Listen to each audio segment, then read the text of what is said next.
fights with passion, and he inspires. Are you ready for a war?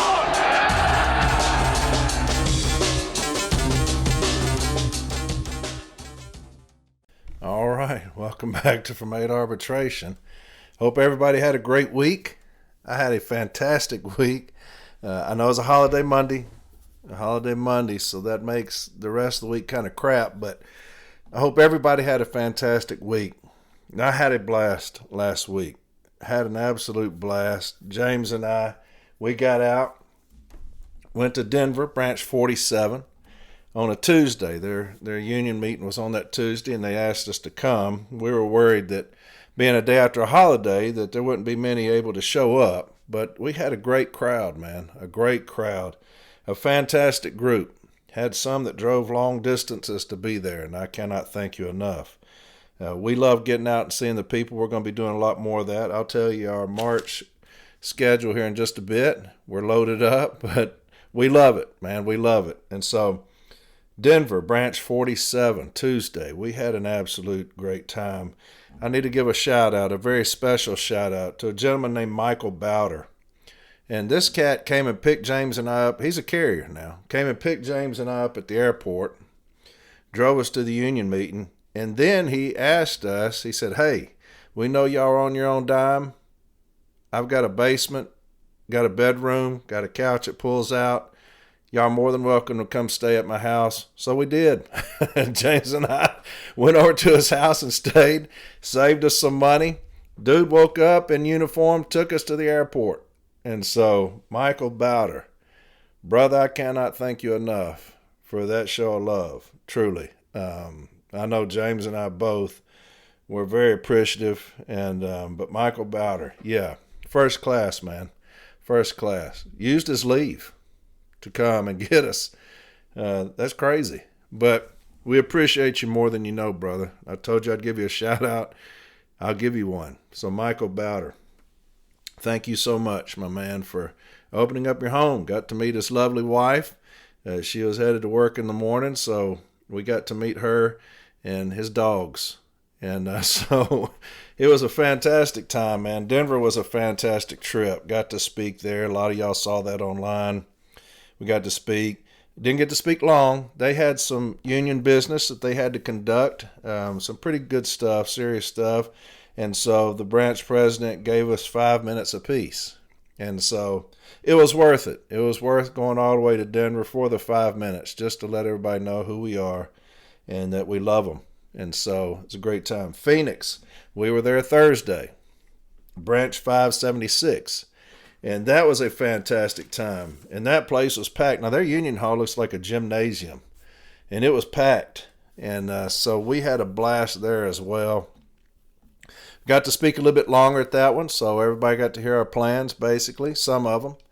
And then had people drive from 2 hours, 2.5 hours away to come see us and listen. And so it's a fantastic time, man, getting out to see our people, the love that they have for us, the optimism, and they are full on, ready for change. And it's a great time. It really is. And the one thing that you always hear when you're talking to them is hope, and how the CLC is bringing hope back to the city letter carrier craft. And that's what we want. We want the carriers to know that we've got them 100%. And it's all about the carrier. It's about nothing else. And that's what I always tell them. I love you. And it's about you and you only. You're first. There's nothing else second. And so a fantastic time there in Phoenix. And so here's the rest of February. We're done with February. We got March. Here's March. March 4th, Las Vegas. March 4th, we'll be in Las Vegas. Friday, March 6th, Little Rock, Arkansas. So Friday, March 6th, Little Rock, Arkansas. Sunday, March 8th, Louisville, Kentucky. And that would be a CLC event. That's a Sunday. A majority of the CLC will be there. it'll be a CLC takeover in Louisville. And so that will be the 8th from noon to 4. And I'll be talking more about that one here coming up. But like I said, that'll be a CLC takeover there in Louisville, Kentucky. Walt McGregor will be there. He'll be your next business agent. And so, and that one won't be close. That election there won't be close. But we're still going to go and help as much as we can. So that will be Louisville, March 8th. Then we'll be in Biloxi, March 9th. Biloxi, March 9th. That's Mississippi. That's Region 8. And we'll just be mingling around there. Okay, there won't be a CLC event, but there will be CLC people there. James Henry, Kamitra Simpson-Lewis, the next business agent, Dana Chambliss, will be there. And that will be the 9th, Monday. We'll be there. Wednesday, March 11th, San Jose, California. We'll be there. All right, that'll be Wednesday, March 11th, San Jose, California. March 17th, a Tuesday, Charlotte, North Carolina. And that will be March 17th, a Tuesday, Charlotte, North Carolina. Wednesday, March 18th, Miami. We'll be in Miami, Florida, March 18th. That's a Wednesday. Thursday, March 19th, Northwest Indiana. And that'll be at 7. But that's Thursday, March 19th, Northwest Indiana. March 26th, Pittsburgh, Pennsylvania, 7:30. Pittsburgh, Pennsylvania, March 26th. If you're anywhere around those locations, y'all come see us. All right? Y'all come see us. Come holler at us. But that's March only. I'll get into April soon, but that's March. Still taking on dates. Now, if you want us to come and see you, your branch meeting or whatever, get a hold of James Henry or go on to concernlettercarriers.com.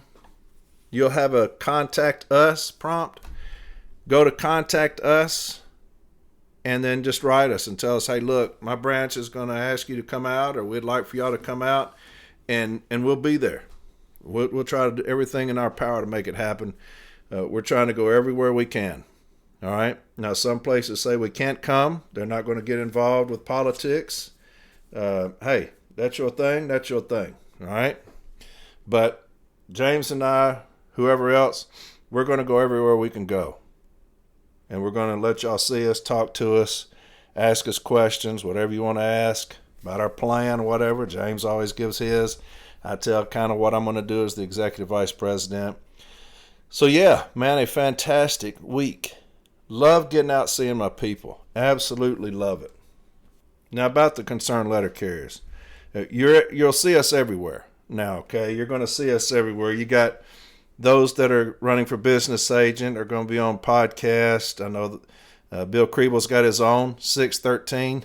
I have screwed that up every time I've said it. Every time I do it, he'll message me the next day, you still got it wrong. I'm like, damn it. But it's 613 with Bill Kriebel, all right? And he's got his own podcast informing the region. He will be the next business agent of that region. That office is a shit show. And so I know on social media, you know, everybody's on social media. Those that like the CLC, those that hate the CLC, those that like me, those that hate me. And so you'll always have those that want to comment on shit, right? And so this individual put up about deems desirable and or about being put on AWOL the day after a holiday or day before a holiday. And I said, more than likely, you're probably put on deems and didn't know it. Deems desirable. And this clown comes in and says, there's no such thing as deems. There's no such thing as deems. I'm thinking, well, I wrote on there, how irresponsible and idiotic is that to say there's no such thing as deems? That's dangerous, because you're not, if you're telling people there's no such thing as deems and they're not looking for that or not grieving that, then you've exposed us to provide medical documentation every time we call in. Every time we call in, you've got to grieve deems. Got to. Matter of fact, there's an episode 41. JB covers Deems. Episode 41. But the individual who said that works out of a business agent's office. And I'm thinking, how careless and uneducated is that? That you have an individual working out of the business agent's office that would say something so recklessly stupid. There's no such thing as Deems. These people are so filled with hatred for me that they would say something that reckless. There's no such thing as Deems. There is. There is a such thing as Deems. As a matter of fact, I put up there a screenshot of what management was handing out the carriers talking about Deems desirable. And I said, your own arbitration database recognizes Deems desirable. And so it's things like that we've got to correct. I understand your hatred for me. There's a lot of people that hate me. And that's fine. That's fine. That will continue to happen. A lot of business agents do not like me. And so they'll have their little minions running around saying things. We know that. People tell us that all the time. Before it comes out, people tell us. So they talk to us. But yeah, this individual works out of the business agent's office. Now, Bill Kriebel will remedy that once he's the business agent, educating people in that office to not do dumb shit and not to come online and say stupid shit, right? So, but you've got a lot of CLC members out there doing podcasts, Zoom meetings. I know that Orlando is doing a Zoom. He'll be the next business agent in his region. He does a Zoom at the beginning of every month, educating people, answering questions, telling them his plan. So, we're everywhere right now. Everybody understands that the CLC is going to win. Even Renfro's people understand that we're going to win. And there's nothing they can do. Those people at that level have basically conceded. And so we don't know if Renfro's going to run. I know that he was on a podcast the other day saying he's not going anywhere. But he's not announced he's running. Once he announces he's running, he has to give the other two, he's got to give them equal time, and he cannot go around on the union's dime any longer. He'll have to do that on his own, like James and others. So, but they do understand that we're going to win, and it won't be close.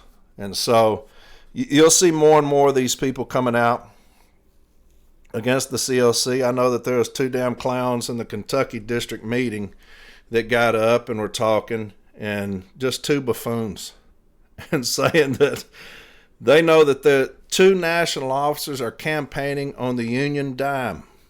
That's what they were saying to that crowd. Well, there's two national officers campaigning on the union dime. You need to be careful saying shit like that. I know if I was one of the two national officers running, and you said that, I would make you bring that same crowd up and prove it right there on the fucking spot. Both of them. Prove it right there on the fucking spot. Because you're a liar. That's exactly what you are. Getting up in front of a crowd of people and saying there are two national officers running for president or running for campaigning that are on the union dime, I'm going to make you get back up there and prove it. Period. And your dumb ass can't do it. But Walt McGregory will be the next business agent of that region and rid that region of those clowns. And so the day of reckoning is coming. All this fucking incompetence that's been going on for 3 fucking years. Now you got the last year, you got about 6 more months before nominations, and you cannot get enough airtime for these MBAs. They're every fucking where. They're doing all kind of training. Anybody who wanted a position, you've got it now, because they're trying to save their fucking job. If we're running somebody against you, you're losing your job. It's that fucking simple. So all these tours that you got going on right now, where your business agents are going everywhere and you're seeing them, if we're running somebody against them, go up there and tell them bye and thanks for nothing. If you see a business agent and the CLC is running somebody against them, just tell the motherfuckers bye. Okay? They're everywhere right now, doing every fucking thing. You ain't seen these motherfuckers in 3 years. And now all of a sudden you can't get rid of these motherfuckers. They're everywhere. But that's all right. Once we decided to run somebody against you, that was your ass. You'll be done. Okay? So, what was I talking about? It's just, It's so funny. I mean, you got Renfro every fucking where now doing this Please Forgive Me tour. I mean, he is on every fucking thing. Talking about rallies, talking about this, talking about that, saying, already conceding, saying that we're, don't expect too fucking much. But he's on this Please Forgive Me tour. And the thing is that everybody understands who he is. Anytime there's something put up on social media, he gets destroyed. Because of what he's done to us. The city letter carrier is not a stupid craft. We have very good memories. Very good memories about what you've done. And so, but I don't even know if he's going to run. I know that he's not talked with anybody on the executive council about being on a slate. And this is February, fixing to be March. And so they've got till August. And so I just don't think I don't think he will. He has no support. The people that put him in there don't support him. Everybody understands he's a failure. He was put in a position that he was not ready for, and he will never be ready for. Why? Because he was not on the workroom floor for any amount of time. And when you do that, I've said this a million times, y'all know how I feel. You do stupid shit, and you write stupid shit, and you sign stupid shit. And when you do that, you put the carrier in a terrible position. And that's what we've been doing for 3 years now, is trying to fight the shit that this motherfucker's done. And so now you got your business agents coming out. 90% of them haven't announced what they're going to do yet. They're just sitting back waiting. You don't know if they're running, not running, whatever. They're just sitting back waiting, seeing what's going to happen. And since they're in self-preservation mode right now. Self-preservation. And so it's sad to me, because I think that if you're going to run, just say you're running. If you're going to be independent, say you're independent. Run with somebody else, do that. But it is sad that, to me, it's just cowardice. And we're gonna rid the NLC of cowardice. That's coming, and so. But like I said, you'll have a lot of business agents sending their minions, their stooges out, talking, writing shit, putting shit out there. Don't concern yourself with that. All right. I know I get involved with it because I like fucking with people, but don't concern yourself with that. All right. The CLC is gonna win. Don't be worried. Okay, don't be worried. I know a lot of people, man, y'all got to win. The CLC is going to win. Okay, this union has been tanked for far too long by incompetence, and so listen, don't give in to despair. The CLC is going to win. All right, I promise you that. My granny used to say when I was real little, she'd have me and my brother come sit on the couch and she'd like, Corey, Mike, a bee does not waste its energy trying to convince a fly that honey is better than shit. Some minds are not meant to be changed. Save your energy for what actually matters. And so that's how I feel. I wish I could tell y'all that. A bee does not waste its energy trying to convince a fly that honey is better than shit. Some minds are not meant to be changed. They're just not going to be changed. It doesn't matter. Renfro can come again with a TA that sells us out. Their minds are not going to be changed because they're establishment good old boys. That's all they are. And they're going to vote for Renfro. Doesn't matter what he does. It doesn't matter. They're going to vote for him. You know why? Because some minds are not meant to be changed. So a bee does not waste its energy trying to convince a fly that honey is better than shit. Some people are just going to vote for shit, okay? Do not worry about that. A lot of people talk about splitting of the vote. Do not be concerned about that. It does not matter. It just doesn't. There's not going to be enough votes split to worry about it. James Henry is a locomotive right now, and he's running away with it. Everybody knows it. Everybody knows it. We'll have a get out the vote campaign like you've never seen before coming up, okay? I promise you that. We'll have a get out the vote campaign like you've never seen. So don't stress over it, okay? A lot of people online stressing over it. Don't do that. Don't do that. Everything's going to be okay. Everything's going to be fine. Okay? I promise. I promise. Trust me. I know that National, Barner, and them are thinking that the TA vote would be close. Matter of fact, the day that they were counting, he said that they felt like it would be close, but that they would win. And look how that turned out. An absolute ass beating. This is going to be the same thing with James Henry and the CLC. It's going to be the same thing. The city letter carrier has turned their back on the establishment. And there's nothing they can do to get it back. Nothing. There's no amount of votes that can be split. Don't concern yourself with that. You're talking about minimal amount of votes. Right? So don't worry about it, okay? Just make sure you get on the workroom floor, tell your people who to vote for. Educate them. That's all we're doing going around the country is educating. But don't stress over it, all right? I don't like my people being stressed. Don't stress on that. Everything's going to be okay. Everything's going to be fine, all right? So James is going to win this thing. Like I said, it will not be close. It will not be close. It doesn't matter what kind of buffoonery these business agents do, things that they say. People talking about this October surprise. Doesn't matter. Doesn't matter. All the shit being said, doesn't matter. Doesn't matter. All the people on social media, doesn't matter. It doesn't matter. They can't stop what's coming.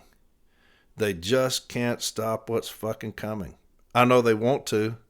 They want to preserve their cush-ass lifestyle. It's over. It's over. I've been saying that. They're going to be packing their shit and getting the fuck out. One person that works in a business agent's office up in Region 2, they're talking about the CLC and the things that we've been talking about. Of course, I don't know where they've gotten this thing that we've made all these promises. That's ignorant. We've never made a promise other than we're going to fight our asses off for you. That's the only promise we've made. And you talk about things that are in your game plan that James always talks about them, you know, kind of the similar things, Table 2, all-career workforce, things like that. And they're like, yeah, but you never said how you're going to do it, how you're going to accomplish all these things, all these. And James has constantly said what he's going to do. A lot of these people, you'll tell them to their face. I know there's one individual, he's asked about 50 times, and we've answered about 50 times, and he'll make another post. They just never answer your question. We've answered every question this motherfucker's got. And he'll still go on social media. They refuse to answer questions. We answer every question that's ever been asked of us.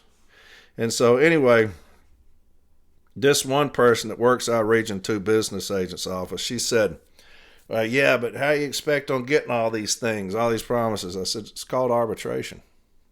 It's called arbitration.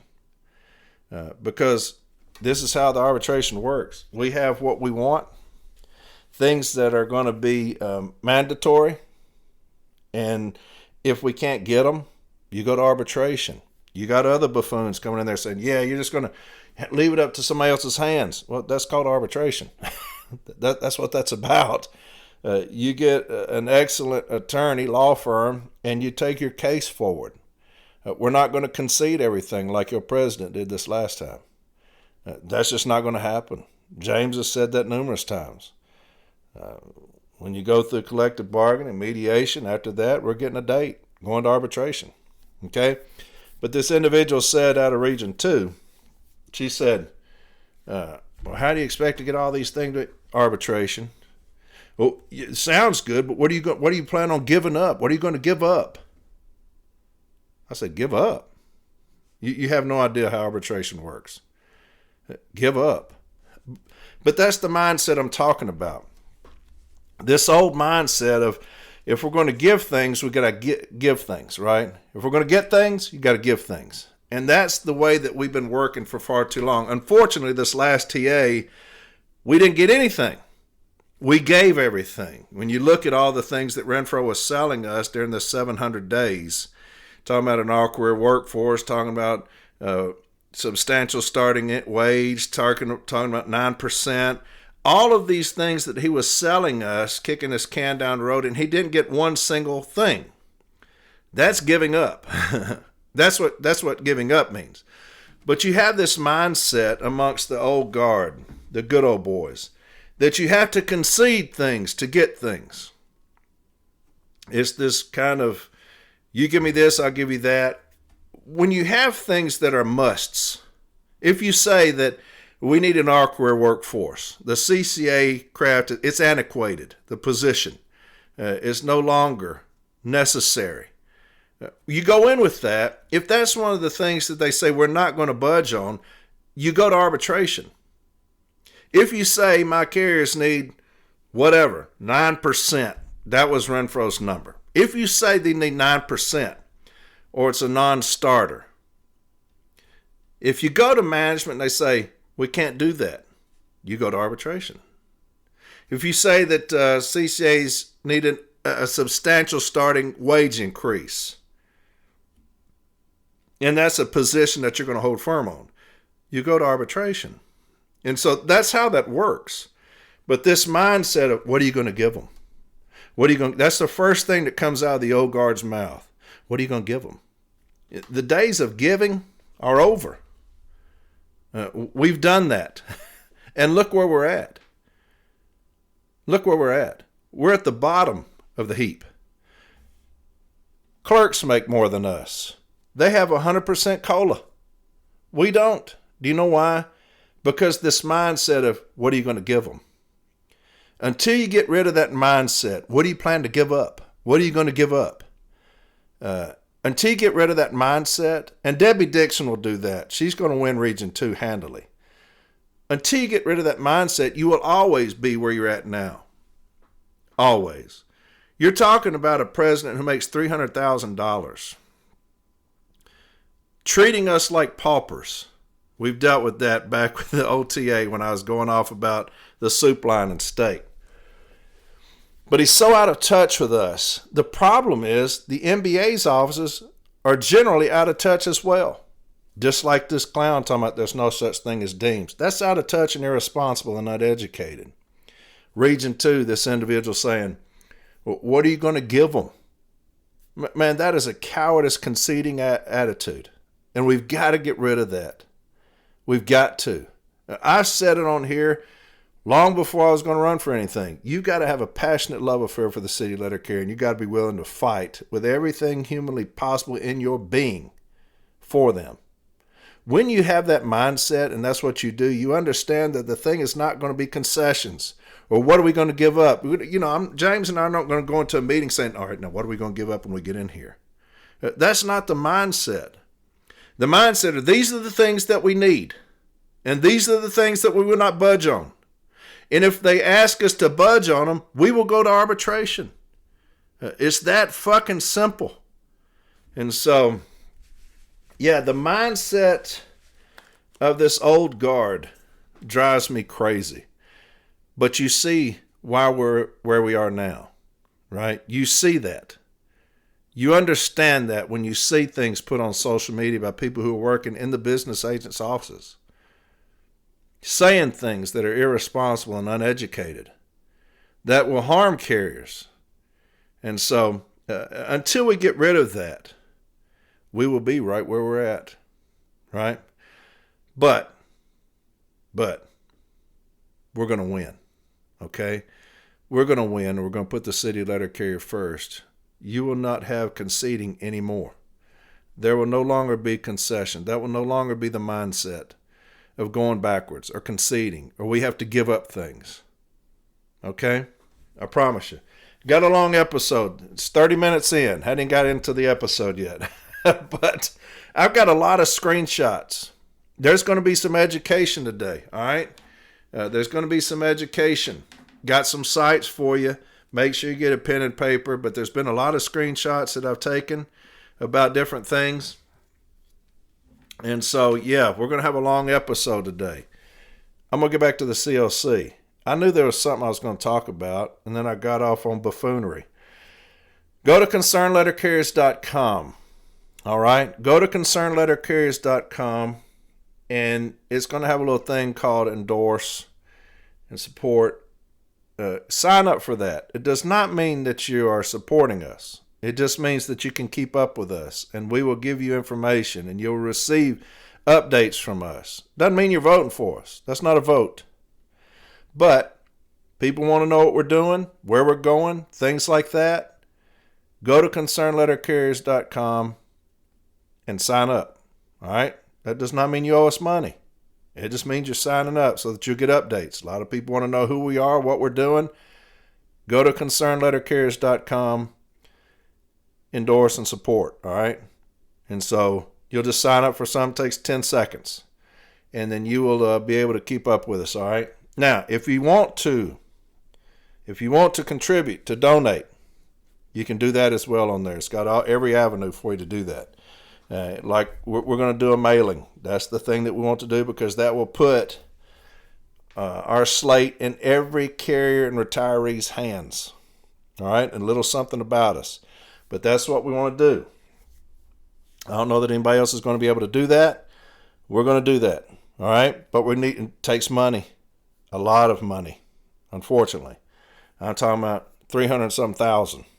And so whatever you can give, $5, $10, okay? We'd sure appreciate it. James and I and everybody else is traveling. We're traveling on our own dime. James and I believe we spent $30,000 of our own money last year traveling the country, getting the carriers aware of who we are, letting them see us and ask us questions, okay? Using our own leave. That's the reason it's so funny when you got these fucking idiots at this Kentucky thing saying that national officers are traveling on the Union dime. What a fucking clueless, irresponsible, stupid-ass, idiotic thing to say. Like I said, if I'm either one of the people running, I'm going to make you stand in front of that same crowd and prove that shit. That's exactly what I do. I'm going to say, hey, motherfucker, get back over there, call the same people in there, and prove what you're fucking saying. Fucking prove it. Because I know James Henry is using his own fucking money. Irresponsible ass stupid shit. But anyway, got a long episode today. Got a lot of screenshots. All right, we're going to have fun. We're going to educate. I'm having a damn good day. Can y'all tell it? Huh? And I love educating. That's going to be the focal point of who we are. I wanted to start out with this thing that everybody's been putting up online on social media. And it's a mandatory stand-up talk, February of 2026. Now, these are pilot programs. This is going on around the country at different pilot places. Parcel delivery photo verification test. And it says, as delivery volumes increase and customer expectations evolve, the absence of photo-based proof of delivery limits the ability to efficiently resolve inquiries, claims, and disputes. Modifying the mobile delivery device MDDTR application to allow carriers to take photos while performing their duties will provide a consistent system integrated method for proof of delivery. Enhancements to the MDDTR include automatic photo capture for delivered to front door, porch, and delivered garage or other location at address scans. The scanner displays the countdown timer on the capture button. When the timer reaches 0, the camera captures the photo. Users may still tap the shutter button or the side scan button before timer has elapsed to manually capture the photo. New message, please keep steady and wait for the image to be saved, is displayed after the countdown ends of the shutter button or the shutter button is pressed to stabilize and save the image. Carrier scanning process changes. During delivery, prior to confirming the delivery zip code, carriers must ensure they have set the package down and are ready to capture the photo. After confirming the delivery zip code, the photo countdown will start immediately. The PDPV feature allows the carrier to capture an image of the package when delivered. The picture provides proof that the package has been delivered successfully. This enhancement will improve delivery verification and strengthen overall service quality expected by our customers. And then it's got some little pictures there of it. And so, yes, they've come in with pilot programs on this kind of photo capture. And people were asking me about it. what it's going to do is it's going to keep management from falsifying those package scans, and it will help us when we refuse to do so, because the only person this is going to affect negatively is postal management. Why? Because they falsify everything that's not nailed down to the ground. They falsify every fucking thing. Clock ring, they're going to falsify it. Scans, they're going to falsify it. They falsify every damn thing. Here's something that somebody put up. Do not take packages from the skid. They are notice left. If you take them out, that is undertime for you today. This person wrote, this station looks so fucking insane. More than half the station is occupied by undelivered packages. Packages they were notice left instead of delivered. And they're sitting here for weeks. So when you got a scan, a picture scan, and you've got management falsifying those, saying these were left notice, and they haven't been. How many times have you had management telling you, or CCAs on Sunday delivery, just scan them, no access? Well, now you're going to have a picture of that motherfucker sitting on the floor of the post office. No access. So who's that going to make look stupid? Postal management. I would not do that if I was a carrier. I'm not going to falsify a scan. Remember, you can always deny a direct order if it's unsafe or immoral. I'm not falsifying a scan. Now you got something that's going to capture the picture of it. And so you got this station where half the station is occupied by undelivered packages that management has gone around and put on there, left notice. So I think that the only individuals it will adversely affect are postal management. Why? Because they're going to falsify those scans. They can no longer do that. They can no longer do that. Right? Us, to me, our directives are still the same. Our directives are still the same. And if you go to the knock and drop episode 67, it's going to help us here with this scanner stuff. And Chris Jackson said he wrote them saying, hey, just as long as this does not change our requirements under Section 322 and 631 of the M41 handbook. Remember the knock and drop? You go up, you knock on the door, you wait, right? Management used to tell us, just go up there and scan it and drop it, or knock and drop it. And we was like, no, you need to knock on the door and wait. And so Chris Jackson said he wrote him a letter saying, hey, all this is fine as long as it doesn't take place of Section 322 and 631 of the M41 handbook where we knock and wait. Okay, so we'll see what the results of that are, but this should greatly increase our time on the street. One of the things that management cannot do anything about is our package volume. That's what's going to save the day for the city letter carriers, our package volume. If you do it correctly, when you go and listen to that episode 67 on the knock and drop, that's a lot of time we get on these packages.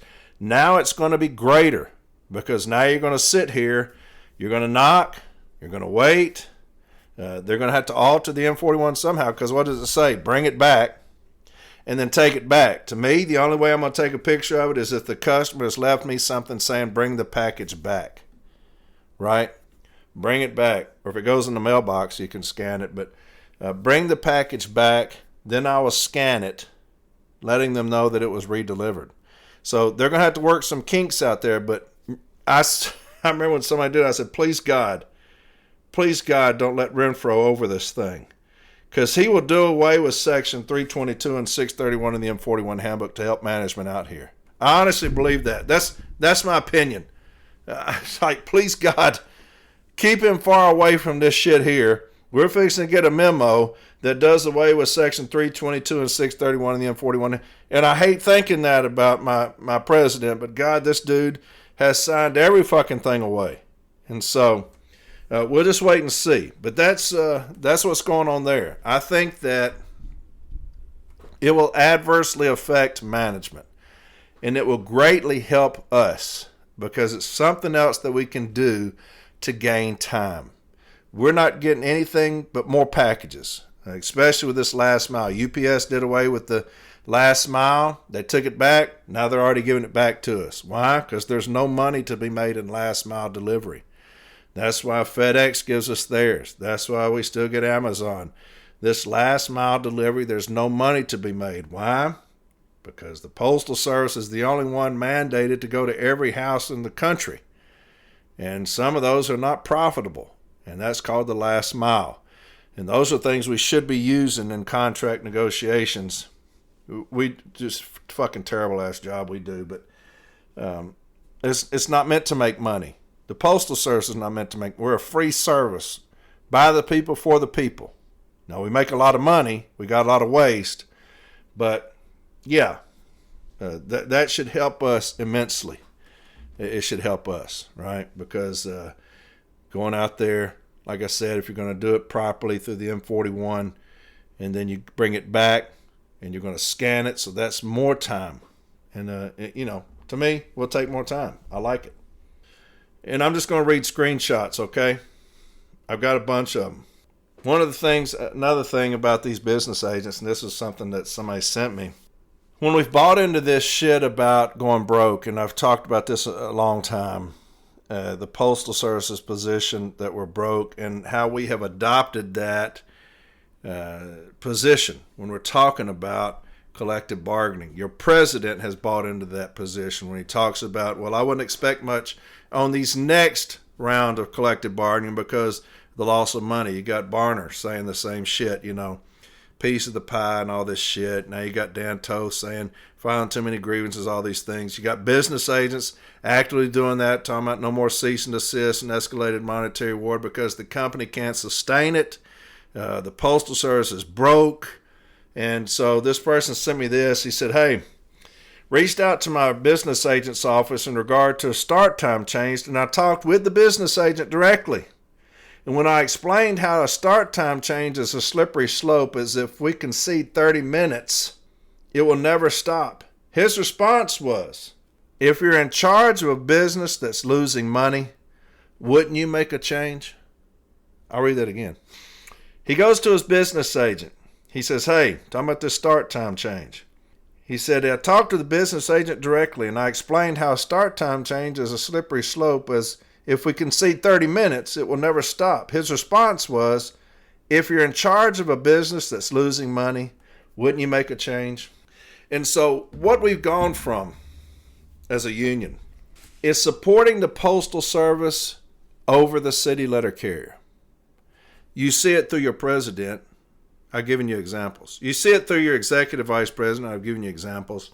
The director of retiree, I've given you some examples. Business agents, I've given you examples. So what's happened with our agent is that we have Stockholm Syndrome. And we've been with the service so long and around the service so long that we've adopted their position as our own.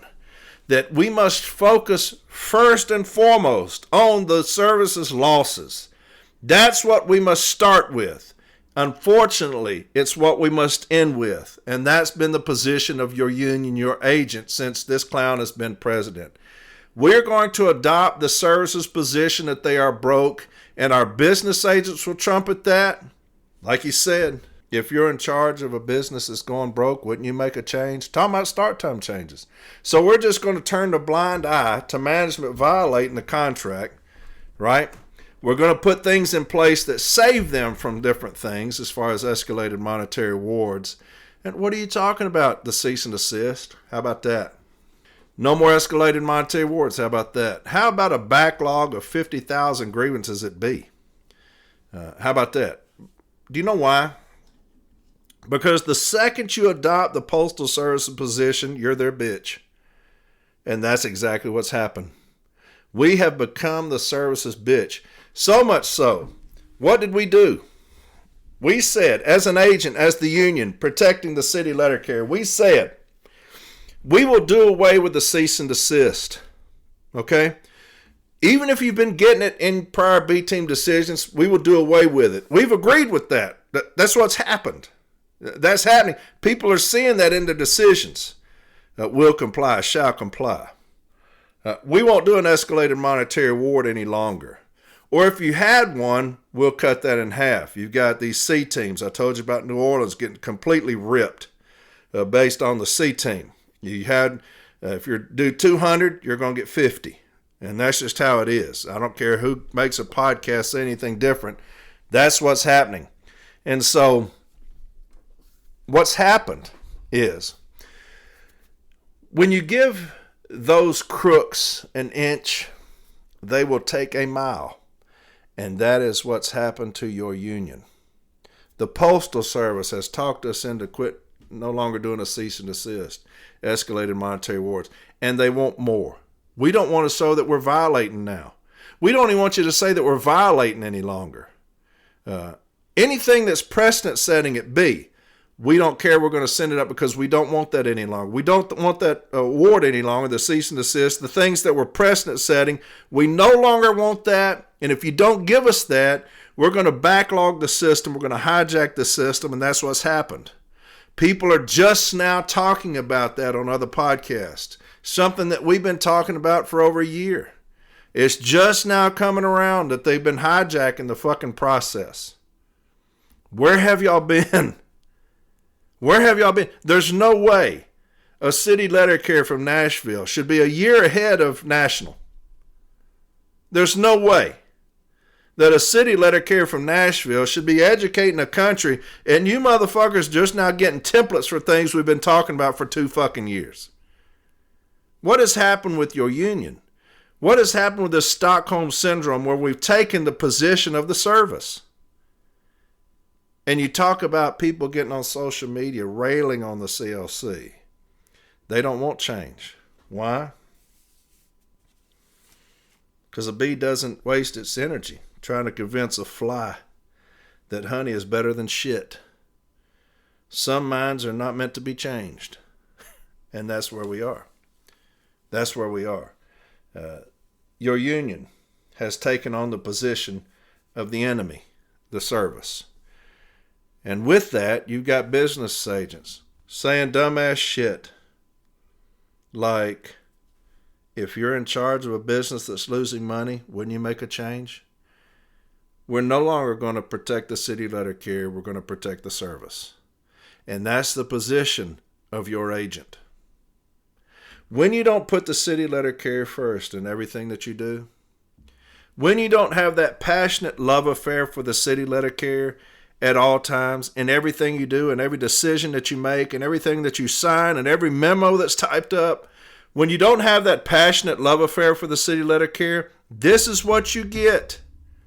This is where we're at.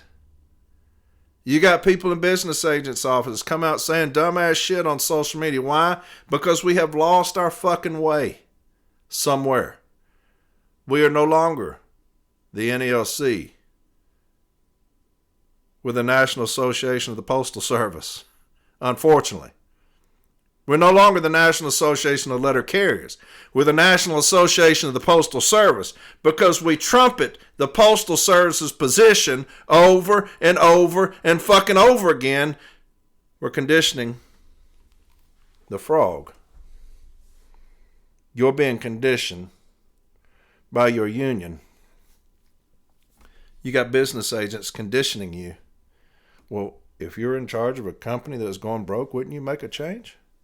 We're not going to file a grievance on something that's contractually wrong any longer. We're not going to help you with a template on something that's contractually wrong any longer because the Postal Service's financial position trumps the national agreement.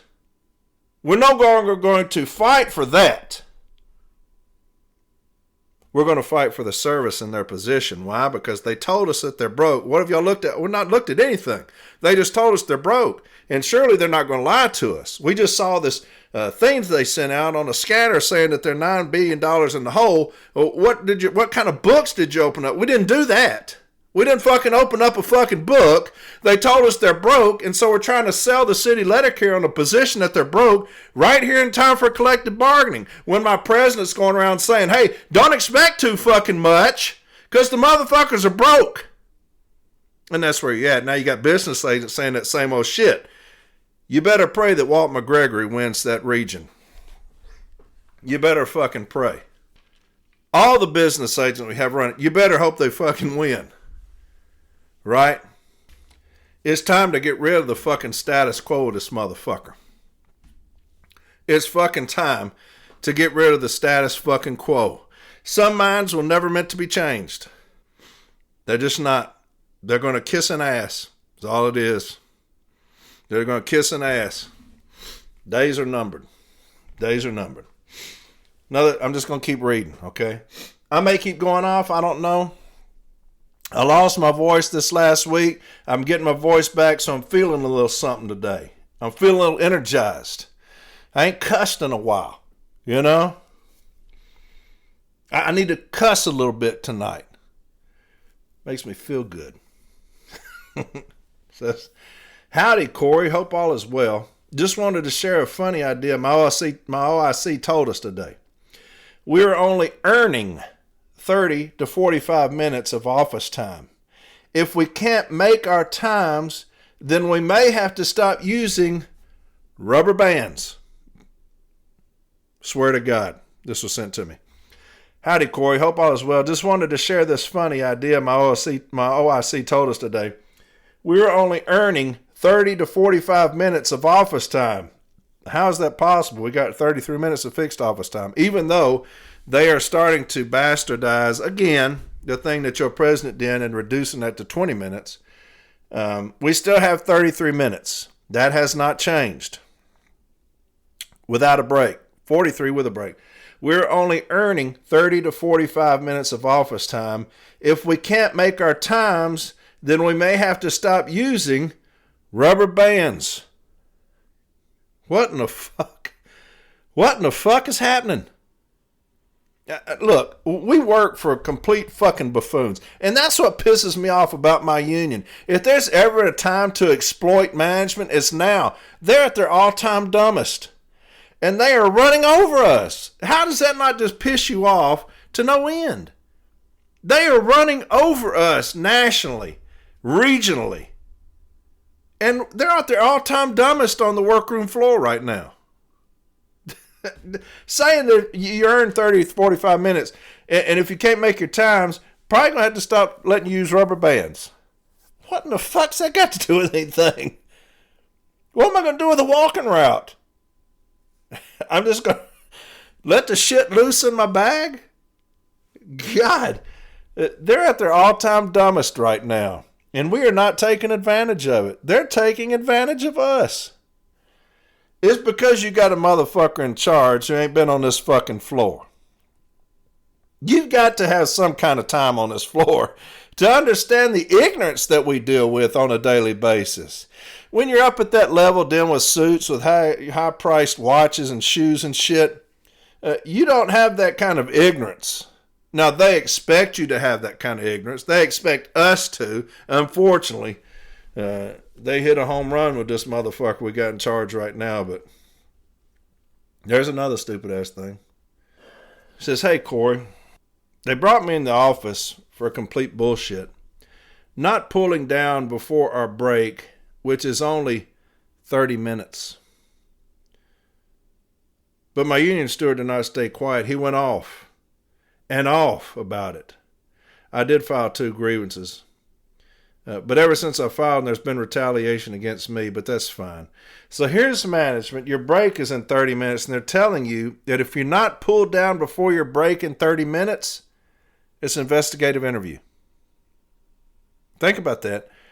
It was an hour office time, and what did your business agents do about the hour office time? I know that there were a few that did some things about it, but did your branch president or your business agent or RAAs or RGAs or any of these stupid-ass clowns that are on social media saying all this dumb-ass shit, did anybody put something in your hand on the workroom floor about an hour office time when it came out? Did anybody? I mean, if they did, they did. Did anybody? How to address and attack the hour office time? Because when Paul Bollinger takes over as director of education, and shit like an hour office time, that was in a book. That was in a quarterly, where that AVP says we got these metrics in our office time. They're telling you there. As soon as that came out, within a day or two, should have been a national template on our office time. When you do that, there will never be an issue with a 45-minute office time or now we've got 30-minute office time. If you beat the shit out of an hour office time, we have lost our way. We no longer educate or understand how to. You leave it regionally. Don't do that. Don't do that. When you see something like an hour office time, have a template sent to the business agents, to send to the branch presidents, to send to the shop stewards to educate us. Hey, it's not going on here yet, but it may. And if it does, here's how we're going to defeat it. Because the second management comes out and does a stand-up talk about an hour office time, before they sit their fat ass in their chair, they've got an information request. But what's this for? The hour office time? Well, fuck, how'd you do that? I just announced it. Because my union's fucking ready. That's why. My union's fucking ready on shit like this. We saw what was happening in Maine, and so in Miami we got us ready, and in California and Alaska we got us ready, and all the way over in Kona, Hawaii we got us ready, because our union's on fucking top of shit. That's how you do. That's why James Henry's going to win, and he's going convincingly, because he understands the fucking workroom floor, the importance of educating every fucking member. Not just the shop stewards, Formula A's, DRTs, advocates, every fucking member needs to be educated. So that when shit like that comes out in our office time, you immediately address it. You know why? Because if they do an hour office time and you beat the shit out of it, very difficult for the motherfuckers to do a 45-minute or a 30-minute, right? Because you've already beat that ass on an hour. And we'll get some non-compliance, hopefully. Under this administration, we won't. Because we have adopted the services position of we're fucking broke. Shout out to Steward Juan Luis. Shout out to Steward Juan Luis for kicking that ass. Good for you, shop steward. Good for you. Got some discipline. I told you, I've got 50 screenshots. I'm just going to go over them, okay? Write shit down. I'm going to be boogieing on this thing, okay? Write shit down. I'm not cussed in 3 fucking weeks. I need to get back to it just a tanch. Just a tanch. I'm not going to get carried away. But y'all need to know I'm still here. I'm not going nowhere. Right? When I'm executive vice president, Katie, bar the fucking door. Katie, bar the fucking door, son. Ugh. Got some discipline. Somebody sent me some attendance, okay? So letter warning for attendance. Now I'm reading this stuff, remember, and I'm blind as shit, so forgive me. In accordance with Article 16 of the current national agreement, it is necessary to give you this official disciplinary letter of warning relative to the work deficiency described below. Unsatisfactory attendance. The following is a recapitulation. The following is, I had to enlarge that. The following is a recapitulation of your attendance record. Listen to this now. Listen to this. Because you're going to be shocked. First occurrence, 9/13/2025. 8 hours, unscheduled, leave. That's 9/13. The second one, 12/09. So the first one's 9/13. The second one, 12/09/2025. 8 hours, unscheduled annual leave. The third one, 1/12/26. 8 hours, unscheduled sick leave. In conjunction with non-scheduled days. All of them are in conjunction with non-scheduled days. Now look, we dealt with this in conjunction with days thing. And when you're in arbitration, it's one of the best things, it's one of the funniest things an advocate can do to management when they talk about in conjunction with a day off. I've got Sunday off, right?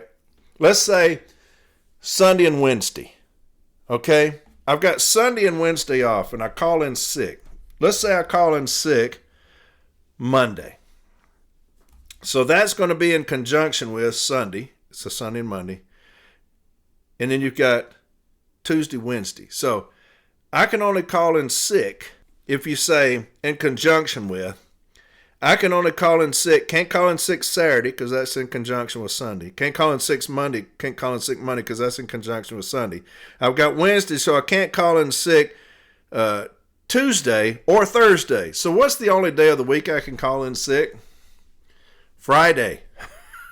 Friday's the only day that I can call in sick because it's the only day not conjunction with my scheduled day off. Let's say I've got Friday off, Sunday and Friday, okay? So I can't call in sick Saturday. I can't call in sick Monday, okay? Now I can call in sick Tuesday and Wednesday, but I can't call in sick Thursday. So I've got 2 days that I can call in sick to not be in conjunction with a day off. So when we're in arbitration, we go through that. It's a very good moment for us, but that'll be a contention for you.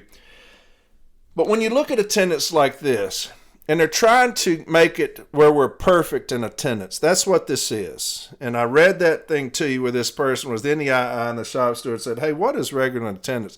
I'll get back to you on that. They couldn't tell us in our day in court. I'll get back to you on that.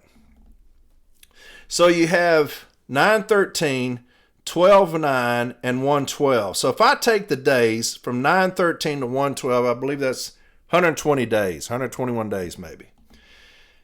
3 occurrences in 121 days. That means that this carrier is at work 98% of the time, 97% of the time.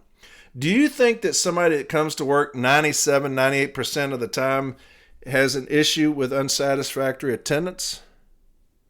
That's a question that I'm going to ask the supervisor because it doesn't matter how they answer. If they say yes, then you are proving my point that you expect me to be perfect in attendance.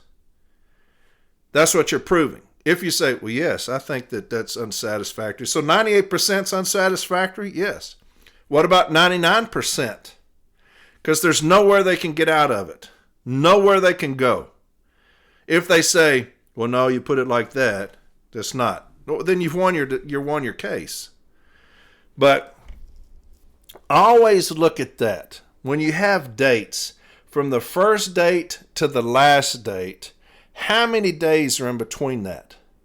And then take off the occurrences. Here it's 3. You've got 121 days. I believe it is.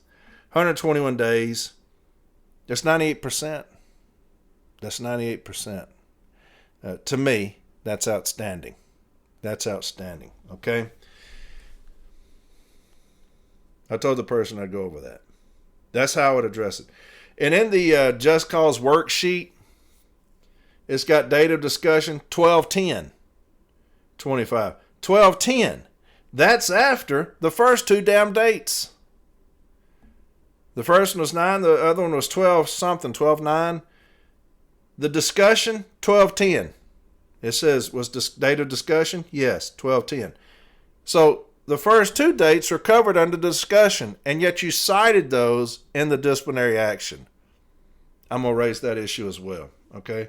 Yeah, here's the dates, 9/13 and 12/9. After the second one, 12/9, you had a discussion with me. Okay, well, then why are you going to use them against me if you had a discussion on them? I'm going to raise that contention. Here's another one that goes back to the scanning. It says, what is our best plan of action or attack to stop management from instructing carriers to falsify scans by scanning no access if they can't be delivered before the 12-hour mark? This new program is going to help you with that. I'm not falsifying a scan. Now, they can give me an investigative interview, and in that investigative interview, I'm going to say, I will never falsify anything. That's y'all's job. If you want something falsified, you do it. You cannot instruct me to falsify anything.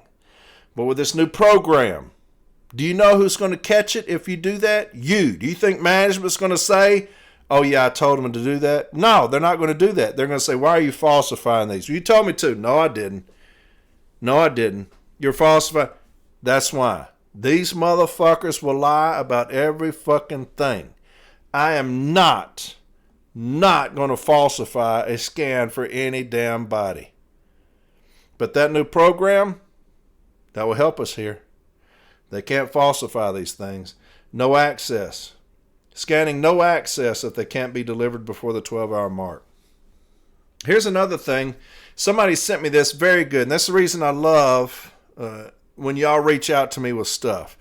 A lot of educated people out there, man. We've got a lot of educated people out there on our side. I mean, some fantastically educated people. I did an episode the other day about the M1517 signed grievance settlements. Remember that? Where they're talking about the informal A not being precedent setting or whatever, and the formal A and blah, blah, blah. And I said 1517, it's still a signed grievance settlement, that postal policy letter. Somebody sent me this, M1384. M1384. And it says in part, and they highlighted it for me, we also agreed that a non-citable, non-precedent settlement may be cited in arbitration to enforce its own terms. Now here's what it was talking about. On several occasions, I met with your representative to discuss the above referenced grievance at the fourth step of our contractual grievance procedure. The issue in this case is whether a settlement made on a non-citable, non-precedent basis on a letter of warning can be introduced in an arbitration. To counter management relying on the letter of warning in an arbitration hearing on subsequent discipline, citing the letter of warning as an element of past record. We also agreed that a non-citable, non-precedent settlement may be cited in arbitration to enforce its own terms. I'm going to put that in there as well. Fantastic. 1384, okay? 1384. Here's another one. What would be a good monetary reward for my Article 8s? Management did a stand-up last week that our old people suck, so all the non-ODL and work assignments will be getting relays and staying out until 8 p.m. Then she texted me last night telling me to stop instructing my carriers to bring back mail and drop it at an 11.5-hour mark, that they will deliver mail until all is done. Now, according to our new Article 8, they can bring that mail back. Ain't shit you can do about it. I'm not instructing them to do anything, just showing them in the contract their rights, and she tells me to stop, that she's not going to. Well, that's a grievance. They will abide by that. What other grievances do I have besides Article 8s on this? And so that's just another thing about the ignorance of management on the floor. When you tell them, when you show them, hey, look, here's what it says, I'm not doing that. That's a complete disregard for the union. When you go to management, you say, hey, about this stuff where I'm telling them they can bring it back in 11.5. We got this new thing incorporated in Article 8 where they can bring back mail and with no threat of discipline. Yeah, I'm not doing that. That's who we're working for. Hey, yeah, I'm not going to do that. I know that it says that. We sign up. I'm not doing that. And so, but with the backlog of grievances, what do you fucking do? You can have a removal before your letter of warning's even heard. You got to get the backlog. And here's another thing. I'll say this. I'm probably talking too much about shit I shouldn't be talking about, but fuck, y'all be transparent. Let's be fucking transparent about it. So we got a backlog, about 50,000 cases. It'd be about 9,000 at arbitration. So they come up with this plan, okay? Got these pilot programs. They've come up with this plan, how they're going to attempt, because we have no plan whatsoever. No plan. Matter of fact, James Henry went to the head of labor about how to do this, back when there's only like 8,000. How to do this by implementing more DRT teams, which would be one of the steps. More, had an agreement, and Renfro removed him from his position. Since that happened, we have ballooned to 50,000. You talking about incompetence on a biblical scale because you don't like somebody, because you lied on them, you refused to apologize to them, so you got your ass hurt because you got confronted, so you removed this man from his position when we had about 8,000 cases pending B, and now you got about 50,000. Talking about incompetence on a biblical scale. This dumb fuck. But Henry had an agreement. They were going to do that. Implement numerous backup teams to resolve the cases. And he got removed from his position. That's a fact. But now you got somebody else. It's one of the same clowns that was down there in Kentucky saying that the two people running for positions are out campaigning on union funds. Completely irresponsibly stupid, negligent, and a bold-faced lie. Anyway, it was one of them. Come with headquarters to a region. They say, hey, here's how we're going to start trying to get rid of these 50,000. We're going to remand them all. And we're going to use you as a kind of a pilot place right here, okay? Your branch. We're going to start remanding cases back to you. And he said, all right, hey, whatever y'all want to do, let's do it. So they sent like 100 and something cases back. Do y'all know what headquarters did within a couple of days? Started calling them, telling them how they're going to settle them. Telling management what they're going to do or not going to do. Do you know why? Because they've got us. They've got us. And there's not shit we can do about it with this administration. They don't have a fucking clue what to do. So they send these cases back. That's going to be their big idea. We're just going to start remanding these 50,000 back. Headquarters immediately gets involved and said, hey, we're remanding these back. Don't sell them for that. This is happening. Don't sell them for that. Don't agree to that. We're in way over our heads with this administration. They don't know their ass from a hole in the ground. But some minds are not meant to be changed. Save your energy for what actually matters. Vote them out. Vote them out and get competence in there. People that understand the fucking grievance procedure. And who owns the motherfucker? Who owns the grievance procedure? We do. How in the fuck did they take it over? Cowardice and concession. You got business agents' offices, people working in there. How are you going to do? How are you going to get everything you do? What are you going to? It's called arbitration. What are you going to give up?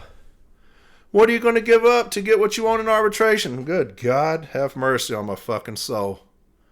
What am I going to give up? I said, do you understand how arbitration works at all? Goodness God.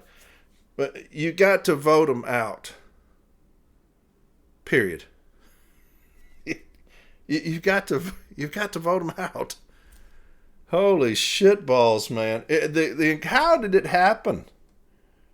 How did such incompetence get put in places of power? Another thing. And somebody was talking to me, and I sent them something, and just like I was saying with that other thing, then they sent me something. I was like, thank you. I'll put that out there. But they're talking about management.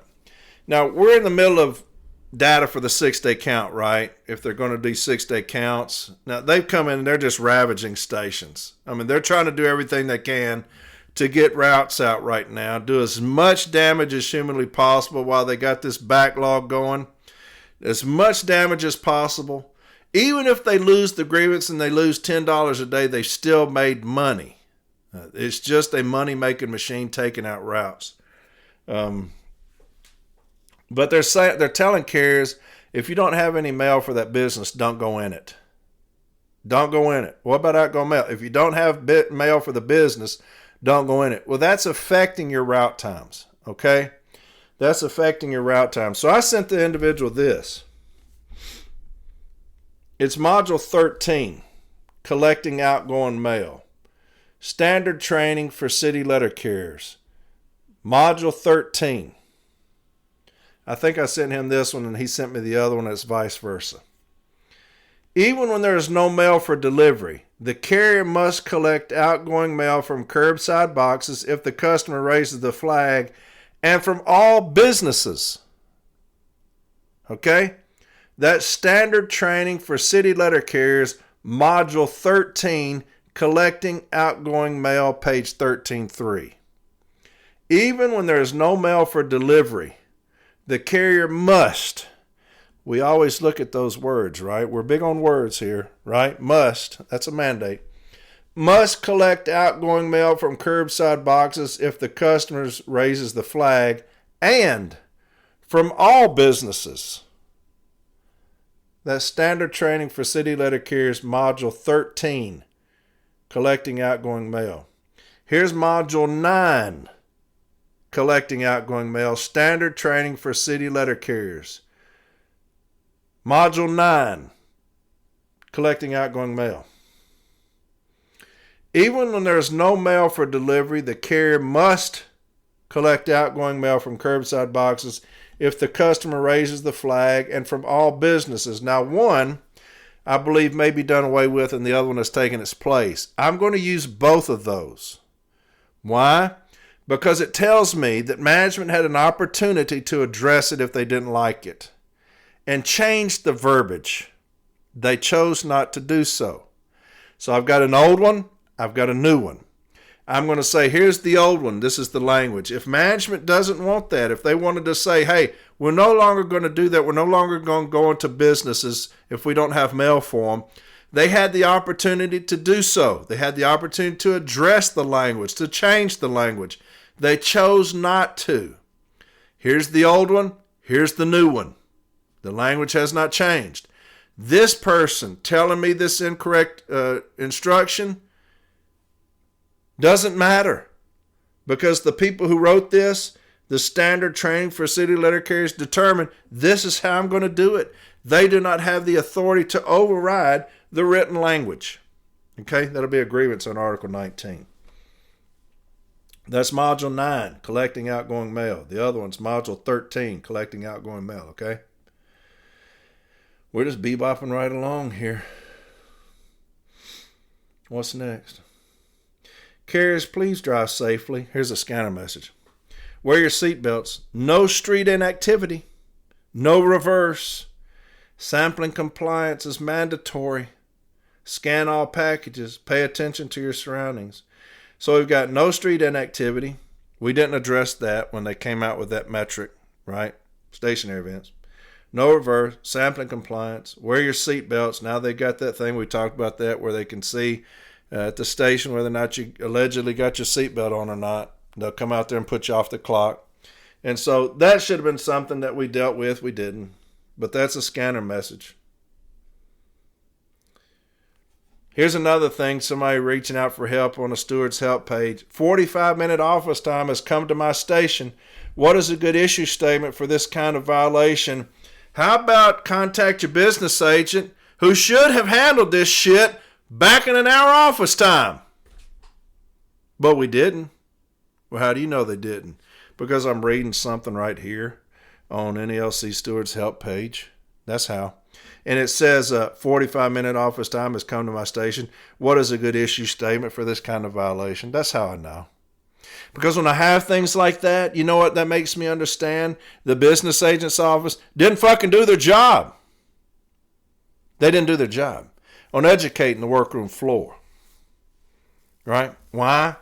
Got a lot of them out there fucking lying on people at fucking district meetings. That's why.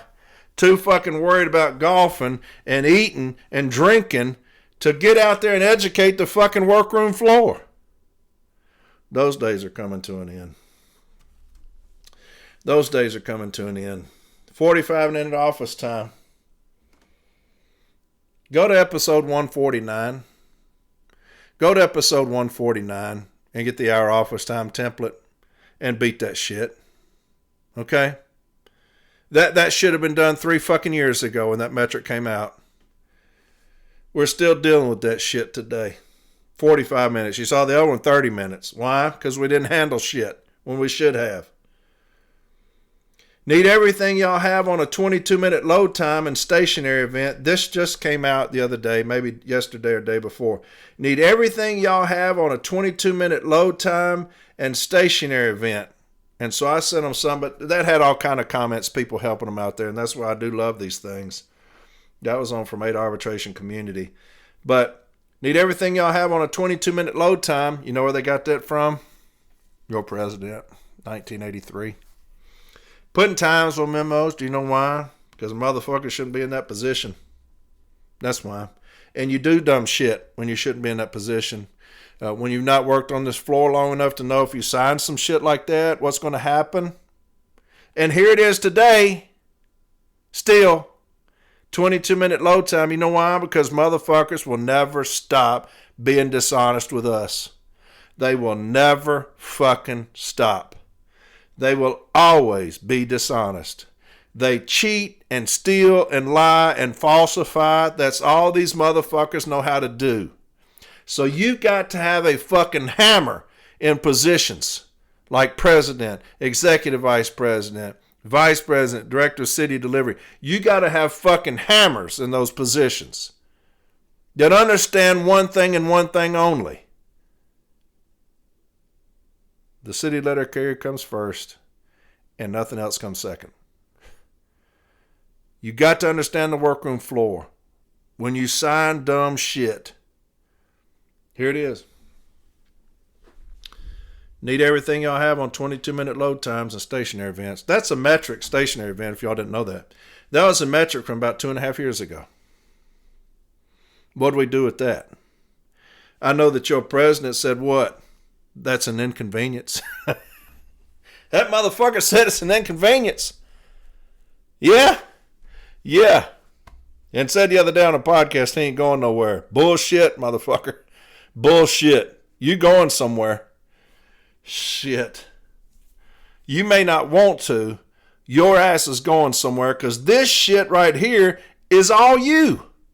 22-minute load time, that's you. Stationary events, that's you.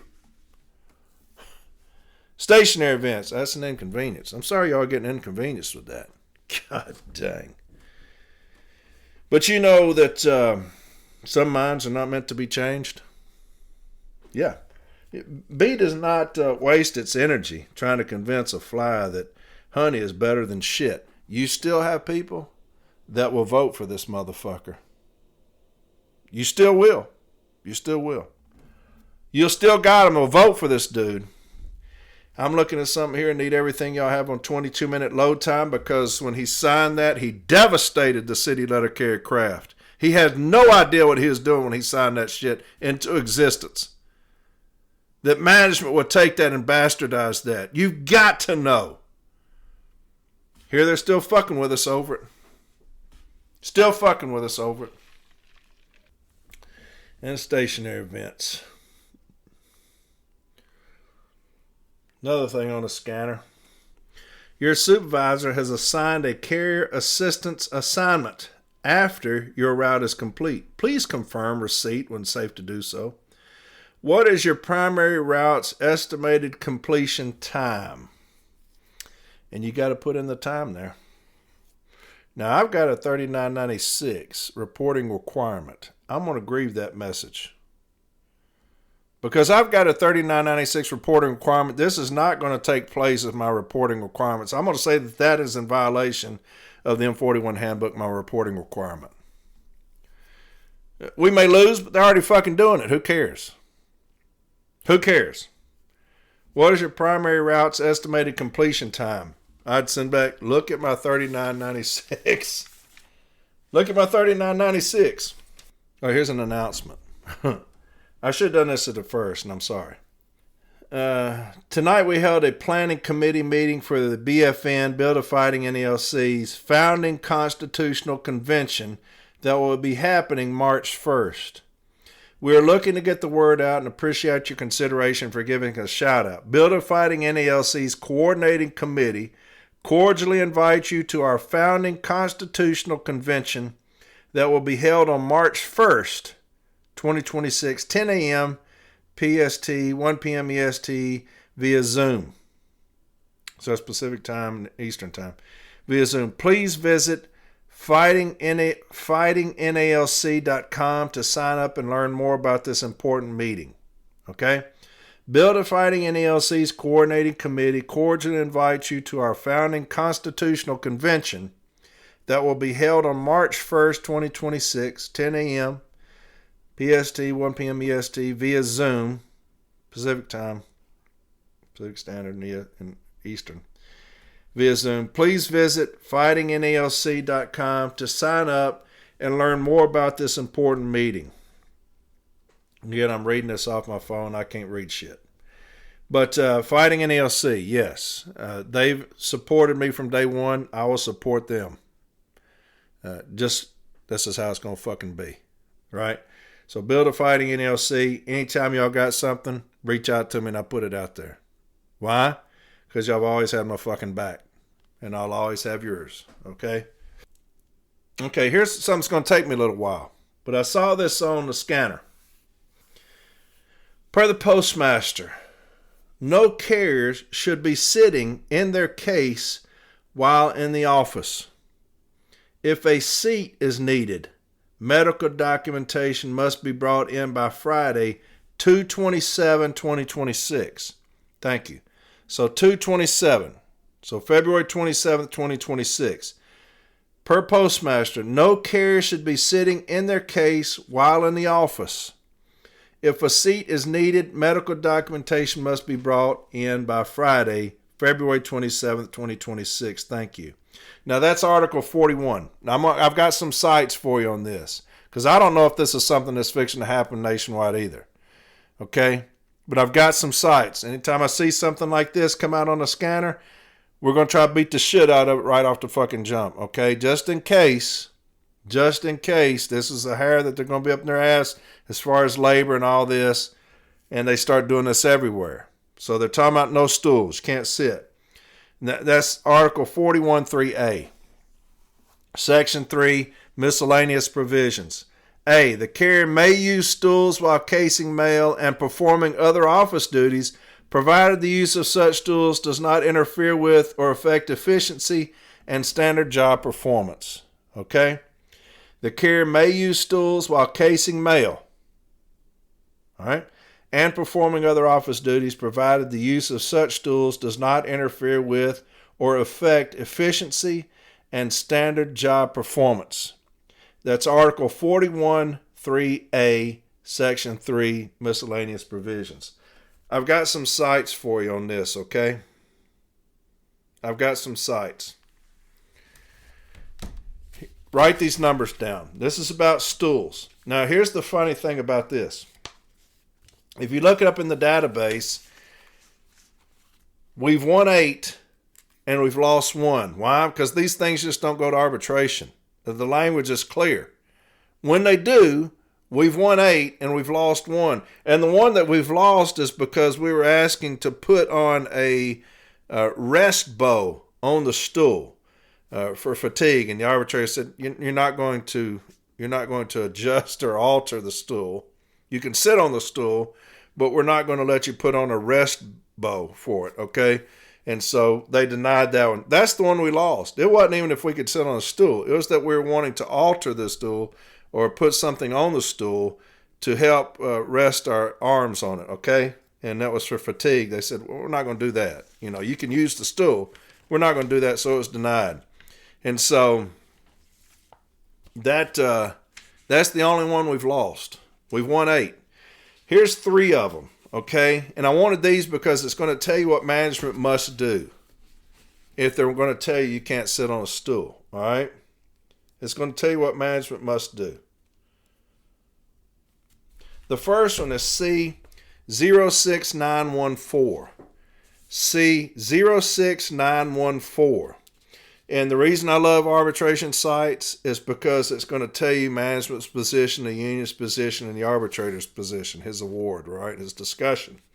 But it's also going to tell you the contract language. So if you're like, I have no idea what I'm fucking doing, it'll tell you the contract language, okay? And this is before arbitrator Erbs, E-R-B-S. It's C-06914. This is from 1987. I'm just going to read his position on this discussion. The negotiators of the national agreement determined that carriers could use stools while casing. This authorization, however, was limited to those cases where the use of such a stool by the carrier would not interfere with or affect efficiency. Remember that. Efficiency, okay? And standard job performance. In such connection, the Postal Service is under a mandate, in accordance with Article 3 of that same national agreement, to maintain efficiency. Both parties agree on those general statements. However, in this case, there is a big disagreement as to whether the agreement was inefficient in this instance. It is true that the Postal Service is charged with the duty and the right to maintain efficiency but that right must be exercised in accordance with the national agreement. The grievant and the union have stated that the grievant's occasional use of the stool does not decrease his efficiency, and the Postal Service is being arbitrary in its prohibition of the use of the stool in this case. There was no formal evidence of the efficiency of the grievant, nor how, if at all, it is affected by his use of the stool. The Postal Service's sole witness felt that the grievant could have been more efficient, and it was his opinion that the grievant was not using the right technique. He testified that he saw this efficiency on one day, and it just happened to be the same day that the grievant and the steward approached him about possible harassment. It is unfortunate that the superintendent took this day to deny the grievant the use of the stool. It certainly seems, in the arbitrator's opinion, that if this was a real and ongoing problem, the superintendent would have brought this up much sooner, rather than as a response to the charge of harassment discussion. The superintendent, under this set of facts, has left himself open to a charge that the decision as to efficiency was not really a reasonable, subjective decision, but rather was tainted, because it was a response to a criticism of him. On the face of the matter, these decisions should be made objectively. The Postal Service has provided in the M39 a method to determine the efficiency. This method was apparently adopted to ensure that there is a purely subjective and reasonable decision. That was not done in this case. The arbitrator notes that the Article 41 criteria to be examined when issuing a prohibition against the use of a stool is whether or not a stool will interfere with or affect efficiency. This does not mean that so long as the grievant is above the minimum standard he can use the stool, but only that his efficiency, with or without the use of the stool, must be relatively equal. The arbitrator has not been convinced that the use of the stool interferes with the grievant's efficiency. There certainly was no objective evidence of that presented. The superintendent said that a 6-foot carrier could sit on the stool, but in this case, a 5'8" grievant could not. Without some objective evidence, the arbitrator is hard-pressed to deny the grievant because of this 4-inch difference. The occasional use of the stool in accordance with Article 41(3)(a), it may very well be that the grievant is less efficient with a stool. If that is the case, in accordance with Article 41, the grievant would not be able to use the stool, but at this point, that has not been shown. The arbitrator can well understand that if the grievant uses the stool all the time, his efficiency may well be affected, and he may want to limit his use thereof to maintain efficiency, but that is not the issue. It is the decision of the arbitrator that the Postal Service was in error when it issued an order denying the grievant the right to use the stool at all times without running some objective check on his relative efficiency. If upon such a test it is shown that his efficiency decreases in any substantial manner, from that without the use of the stool, then the Postal Service shall be justified at that time in refusing to allow the grievant the use of the stool. He sustained the grievance. Y'all get the code word there? Efficiency. You got to show efficiency or the lack thereof. You're not just going to come in and say, hey, y'all aren't going to be able to use stools anymore because of y'all's efficiency. Have you done an efficiency count? No. But based on your mail volume, you need to do an efficiency count. Linear measurement is not an efficiency count. That's counting each piece 18 and 8. Okay? A linear measurement is not an efficiency count. You're not going to eyeball me into where I am now all of a sudden not efficient. And so you need to do an efficiency count. And that would be argument number one. This is just an arbitrary and capricious position. Hey, no longer going to use the stools. You can do Article 5, but 41(3)(a) is plenty for me. It says I can use it. There's no gray area there. There's no gray area in the language. It says I can use the stool. And so Article 5, you can say, hey, we've been using stools for 30 years. Yeah, you can put that on there as kind of a cherry on top. But the argument is that in Article 5 is that if there's a gray area, there's not. There's not one. I've got language, 41(3)(a). There's nothing gray about it. I can use a stool. Here's another one. C-01702. 01702.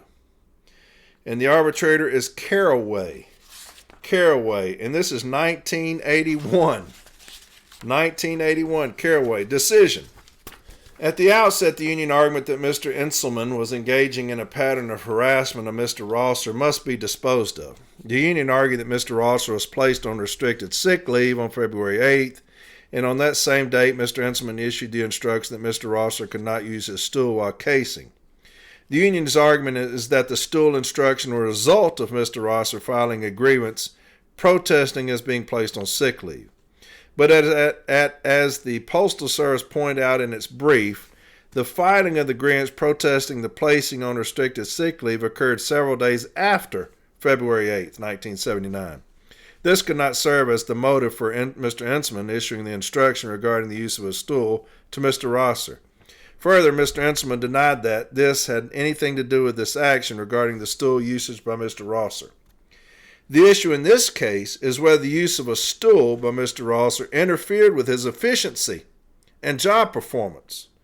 The primary basis of the Postal Service's contention that Mr. Rosser's use of the stool caused inefficiency in his work performance was because of his lateness in leaving the facility. The Postal Service documented the occasions when Mr. Rosser was late leaving the facility. Mr. Rosser does not deny that he left the facility late. His explanation was that he was a technician in the carrier craft, which meant that he covered routes. As a part of his work, he helped the subcarriers case their mail, then he ran his own route. The reason he was late was his assisting the subcarriers in casing their mail. While the Postal Service witnesses denied that Mr. Rosser had any responsibility to assist the subcarriers to case mail, Mr. Herholzer testified that Mr. Rosser did, in fact, help the various subcarriers, and that was the reason why he was late getting out of the facility. Even conceding that there is a serious dispute as to whether Mr. Rosser did, in fact, help the subcarriers case mail, it is difficult to believe that his leaving late was due to inefficiency in his job performance. Mr. Rosser is a carrier with some 21 years' experience. On August 8, 1977, he received the Incentive Award, which is given infrequently to carriers for exceptional job performance. It is difficult to believe that Mr. Rosser's job performance deteriorated to such a point in 2 years that his work would be classified as inefficient and substandard. The argument is advanced by the Postal Service that Mr. Rosser had inefficient handling of the casing of his mail because he double-handled the mail when using the stool. But Mr. Rosser explained that he only used the stool on occasions. It was not a continuous situation. He only sat down when his legs became tired because he had an arthritic condition. Mr. Rosser said that he cases his mail faster when seated. That there was some merit to Mr. Rosser's statement is showed by the fact that prior to February 8, 1979, Mr. Rosser had received no complaints from any supervisor as to his job performance. To the contrary, Mr. Rosser regarded as one of the top carriers in his facility, and the grievance is sustained. So there you again, we're talking about efficiency and job performance. Efficiency. All right, you're going to say that I need to bring in medical documentation to sit on a stool. 413A doesn't say anything about medical documentation.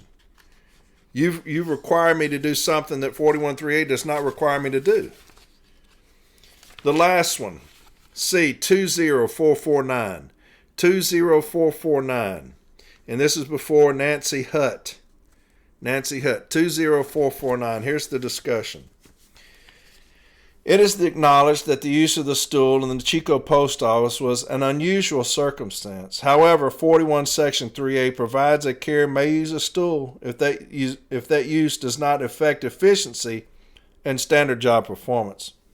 The service urges the arbitrator to find a one-time observation of grievance as an acceptable standard to deny the use of the stool to the carrier. However, there was no showing by management that the use of the stool interfered with or affected the efficiency and job performance of the grievant. The evidence presented indicated on one occasion the supervisor observed grievant for a 15-minute span and saw him double handle the mail. Although grievant denied the accusations, there was no evidence that double handling occurred more than once or was a result of the use of the stool. Management assumed that the one-time observation was the normal manner in which grievant cased the mail. The supervisor admitted he never asked grievant if he could reach the top shelf, including the corners, and on this record failed to observe the grievant a second time. Management's explanation as to the issuance of the instruction for grievant to stand while he cased was not persuasive evidence that grievant worked in an inefficient manner or his job performance was affected due to his use of the stool. The parties presented 3 Step 4 decisions for guidance and review. Joint 3 states in relevant part. It is acknowledged that the proper stipulated manner for determining the efficiency of an employee and whether or not the employee is in fact meeting standards is to conduct a one-day count. I'll read that again. The parties presented 3 Step 4 decisions for guidance and review. Joint 3 states in relevant part. It is acknowledged that the proper stipulated manner for determining the efficiency of an employee and whether or not the employee is, in fact, meeting standards is to conduct a one-day count. Joint 4. A carrier may use stools while casing mail and performing other office duties, provided the use of such stools does not interfere with or affect efficiency and standard job performance. Information in the file does not substantiate that the grievance use of a stool interferes with or affects efficiency and standard job performance. Joint 5 states in relevant part. The evidence clearly shows that the employee could not reach the top shelf of the case while sitting on a stool. As a result, he would place mail for the top shelf aside and later stand up and case the mail. Since this second handling of the mail is an inefficient practice, management properly instructed the employee not to use the stool. There is no convincing evidence that the grievant clearly could not reach the top shelf and corners of the case. Moreover, the Postal Service failed to substantiate on this record the grievant's use of the stool interfered with or affected his efficiency and job performance, and so she sustained the grievance. So there's your 3 sites, okay? Management comes in, they're going to make new rules. 41.3a, no longer can use a stool unless you have a doctor's note. And so we'll grieve that every time. It's Article 41.3a, all right? Lastly, somebody asked me, said, hey, Corey, we're getting pummeled with snow. Pummeled with snow up here, and so we're going to be filing an act of God grievance. Now, if you go back and listen to my Snow Days episodes, it's all about act of God. It's all about it. And they asked, what should we take? Now, there's community disaster, if you call in, emergency annual or annual, okay? Now, if by chance your carriers accidentally push sick leave because they're like, well, I'm not sick and I'm not on annual leave, I'm not on rest and relaxation, and so I just push sick leave. Get a statement from them why they did that, okay? And they can say, hey, look, I wasn't coming in because of this disaster. I wasn't on annual leave because I wasn't in rest and relaxation. I wasn't sick, but I chose sick leave because I'd rather use my sick leave than my annual leave. And we'll put those in the grievance, okay? Now, if it's pre-approved annual sick, leave without pay, you're not going to win. But on the day in question, you're going to use emergency annual, community disaster, or annual leave, okay? And then we're going to fight to get that changed to administrative leave. If by chance a carrier comes to you and says, hey, look, I wasn't using my annual. I wasn't coming in. I put in sick. Or were you sick? No. But I wasn't on rest and relaxation either. I wasn't going on some trip on vacation. So I just chose. We'll put those in the file and see if we can win that for them, okay? Because if they get on the stand, they testify that that's what happened, we may be able to get that changed, okay? But I'm going to put in for community disaster. It's prompted there. Emergency annual leave or annual leave is what I'm going to put in for, okay? Now, if you go to episode, like I said, I've done one on this before, 137, but also the Snow Days episodes. I cover, for 3 days, I cover Act of God. If you go on from 8arbitration.com, you can go all the way down to these last few episodes. You'll see the Snow Days episodes, That's all act of God. Also episode 137. Okay? And there you'll have it. Well, that's it. That's it for this one. How about that? Hour and 50 minutes. Told you I had some screenshots, man. I've been saving those up. Had my brother Charlie Miller on last week. Fantastic episode with him. I always get a lot of good compliments on Charlie Miller. Carriers love that guy. His passion for us. He always does a fantastic job. And so, yeah. It's going to be a great year, man. We're going to keep doing this. Salted peanuts. Y'all love the salted peanuts. Going to keep doing that. James and I and others are going to be everywhere this year. Y'all come and ask us questions. Don't worry about buffoons and idiots on social media and other things like that. You got them, business agents getting their little cronies to come out there and say shit. Look here, man. I'm going to say it one more time what my granny told me. The bee does not waste its energy trying to convince a fly that honey is better than shit. Okay? Some people just want to eat shit and let them. Okay? The nominations will be this year, and then we're going to take over. The election will come at the end of the year, and we're going to win that. Let them keep eating shit, all right? Let them keep eating shit. Yeah, you have a president that has relegated us to the soup line for far too fucking long, and we're done with it. And so next Sunday, we're going to be back on. We got some more screenshots. Go over that. Y'all want me to talk about anything specific, you know to message me. You know how to get a hold of me, okay? But every time I go somewhere, people say, hey, keep doing salted peanuts. So that's what we'll do, okay? I do like salted peanuts because it kind of is the topics that I see during the week. And if it's during the week, they're hot topics to me, and we'll get them out there, okay? So, hey, keep your head up. Everything's going to be okay. I promise you. Everything's going to be all right. We're going to take over this thing. The city letter carrier is going to be put back first. Make sure y'all come see us. We're going to be everywhere. March is full. Getting more dates. We'll come see you. I love you, Light Blue, more than you know. More than you know. I can't wait to take over and start fighting for you again so that y'all will understand what it's like to be under a real union. Okay? A real union that will come in and toss some shit around for you. Okay? I love you. Y'all have a fantastic week. Those of y'all who get covered up in snow, please be safe. Please be safe, okay? And I'll talk to y'all next Sunday, all right? Bye.